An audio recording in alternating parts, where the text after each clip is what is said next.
Bonjour mesdames et messieurs, et je suis l'apôtre Taï. Je viens encore vous parler de la Côte d'Ivoire. J'aime ce pays, je le répète. Beaucoup sont en train de manigancer contre ce pays. Beaucoup sont en train de recruter des jeunes. Ils sont en train de gagner des cœurs. Ils sont en train de monter des jeunes Ivoiriens contre d'autres jeunes Ivoiriens. Parce qu'ils ne sont pas de leur bord politique. Mais si quelqu'un n'est pas avec toi, il est libre aujourd'hui de choisir la voie qu'il veut. Même Dieu, il a laissé Satan. Et Satan est là en train de manigancer des plans contre lui. Toucher des chrétiens, toucher des personnes, des païens, n'importe qui, pour leur empêcher de connaître véritablement Dieu. Dieu a dit à l'homme de choisir entre le mal et le bien. Mais sur cette terre, il y a des personnes qui ne vont pas à l'église. Mais est-ce que Dieu les a éliminés? Il y a des démons aujourd'hui. Mais ce que vous devez savoir, chaque chose a son temps. Le temps où Dieu a décidé d'agir arrivera. Où Dieu va séparer le mal et le bien, c'est Dieu qui décide, ce n'est pas nous les hommes. Donc si nous sommes en train d'enrouler les jeunes pour aller contre d'autres jeunes, on s'entretue. Et après ces jeunes-là, quel est leur avenir? Je vous demande. Vous êtes en train de former des criminels, des gens rebelles, des gens pour attaquer d'autres personnes. Pourquoi? Pour satisfaire vous, votre besoin. Parce que vous voulez prendre le pouvoir.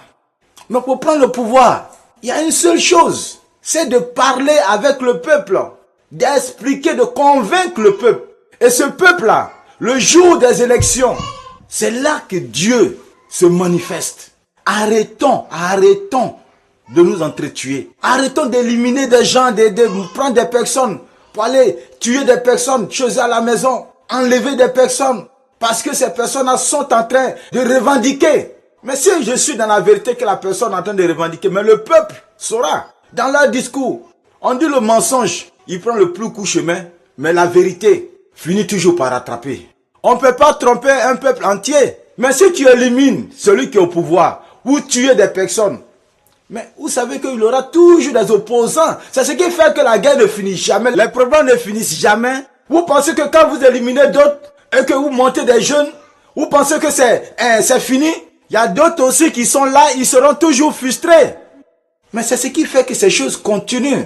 Je suis venu pour dire, enfin, que ça soit en 2020, que ça soit en 2030, 50, nous les Ivoiriens, nous sommes fatigués de la guerre. Que ce soit le frère du Nord, le frère du Centre, le frère du Sud, de l'Est à l'Ouest, nous ne voulons plus nous laisser manipuler par des hommes politiques. Qu'ils viennent dans nos villages, qu'ils viennent dans nos régions, qu'ils viennent dans nos communes, pour nous convaincre de leurs ambitions politiques, de ce qu'ils veulent faire.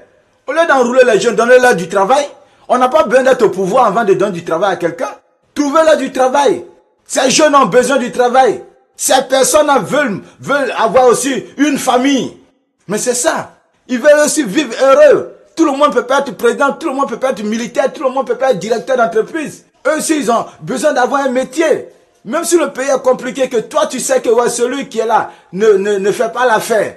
Mais toi, viens monter des entreprises. Comme tu as des relations, les Blancs sont avec toi, tu as des partenaires. Tu viens, tu crées des emplois, et puis tu mets des Ivoiriens dedans. Nous saurons que voilà quelqu'un qui a travaillé pour nous. Mais si ça peut monter les jeunes, il y en a.